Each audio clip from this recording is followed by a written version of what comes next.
kuzatuvchilar, hozir virus vaqtida yo'tal kuchayib ketyapti.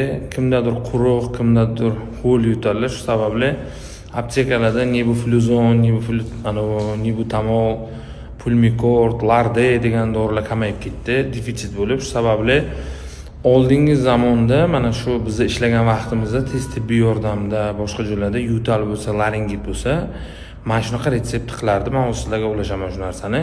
Qaranglar.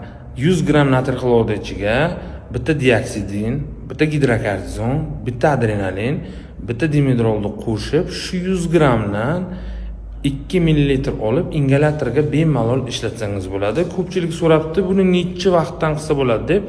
Buni adashmasam 6-7 oylikdan boshlab bemalol qilasiz. Shu ingalyatsiyada qanday ishlatsangiz, shu kunida 2 marta bo'lsa 2 marta, 3 marta bo'lsa 3 marta qilasiz. Chunki ingalyatorli dorilardan bolalarda allergiya yoki bo'g'ilish bo'lmaydi.